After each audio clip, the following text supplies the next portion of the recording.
আজকে আমার দাদুর পছন্দের একটি রেসিপি আপনাদের সঙ্গে শেয়ার করব। রেসিপিটা আমার দাদুর পছন্দের নয়, তবে এই রেসিপিটা যে প্রসেসে বানাবো সেই প্রসেসটা আমার দাদুর ভীষণ ফেভারিট। ওই যে কথাই বলে না, মানুষ সারা জীবন থাকে না, কিন্তু মানুষের স্মৃতি সারা জীবন থাকে। বহু বছর হলো দাদু আর এখন নেই আমাদের কাছে, তবে দাদুর স্মৃতিগুলো কিন্তু আমাদের মাঝে এখনও আছে। যতদিন পর্যন্ত আমরা বেঁচে থাকবো ততদিন পর্যন্ত থাকবে। যাই হোক, রান্নায় ফেরা যাক। আজকে বানাবো আমি কুমড়ো আলুর ছক্কা। আমার দাদু যেরকম পছন্দ করতেন সেই প্রসেসই বানাবো।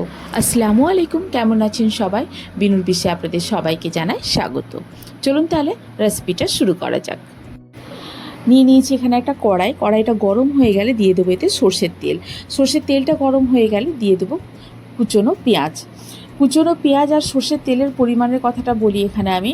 আমার কাছে যতটা সবজি আছে তাতে যতটা পেঁয়াজ আর তেল লাগবে তার অর্ধেকটা আমি এখানে এখন ইউজ করব। মানে ধরুন যতটা সবজি আছে তাতে ধরুন 2টো পেঁয়াজ লাগবে, সেক্ষেত্রে আমি এখানে একটা পেঁয়াজ কুচি দিয়ে দেব আর একটা পরে দেব। পেঁয়াজটাকে ভালো করে লাল করে নেব প্রথমে। পেঁয়াজটা লাল লাল করে ভাজা হয়ে গেলে দিয়ে দেবো এতে কুমড়ো আর আলু, যেগুলো ডুমো ডুমো করে কেটে রেখেছিলাম সেইগুলো। এতে কিন্তু কুমড়ো আর আলু খুব বড় বড় সাইজের কাটা হবে না, ডুমো ডুমো করে কাটতে হবে, ছোটো ছোটো করে।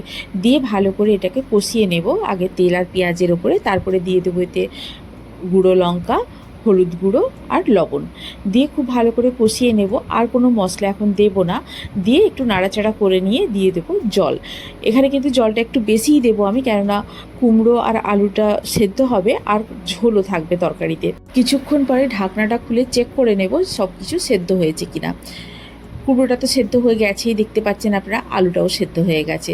রান্নাটা প্রায় আমাদের 80% কমপ্লিট হয়ে গেছে। এবারে আপনারা বলবেন তো যে কোথায় গেল তোমার সেই প্রসেস, এখনও তো হলো না। হবে, দাঁড়ান, এবার হবে ওই প্রসেসটা। রান্নার যে আসল যে অংশটা সেটা এখনও বাকি আছে। এটা বোলের মধ্যে ঢেলে নিয়েছি আর কড়াইটাকে ভালো করে পরিষ্কার করে আবারও চাপিয়ে দিলাম। দিয়ে দিচ্ছি এতে সর্ষের তেল আর 5 ফোড়ন। সর্ষের তেল আর 5 ফোড়ন একটু ভাজা ভাজা হয়ে গেলে দিয়ে দেবো এতে শুকনো লঙ্কাটাকেও একটু ভাজা ভাজা করে নিয়ে দিয়ে দিচ্ছি এখানে পেঁয়াজ কুচিরা খুব ভালো করে লাল লাল করে ভেজে নেব। নিয়ে দিয়ে দেবো এতে শুকনো লঙ্কার গুঁড়ো। এখানে নর্মাল লঙ্কার গুঁড়ো আমি দিয়েছি, কাশ্মীরি রেড চিলি নয়। দিয়ে দিচ্ছি এখানে আদা রসুন বাটা। দিয়ে খুব ভালো করে মশলাটাকে কষিয়ে নিতে হবে। একেবারে ভাজা ভাজা হয়ে গেলে যে কুমড়ো আর আলুর তরকারিটা করে রেখেছিলাম সেটার মধ্যে দিয়ে দেবো। দিয়েই সঙ্গে সঙ্গে ঢাকনা দিয়ে দেবো, যাতে যে ফ্লেভারগুলো আছে সেগুলো যেন একেবারে ভেতর পর্যন্ত চলে যায়। এইটাই হচ্ছে আসল প্রসেস রান্নাটার।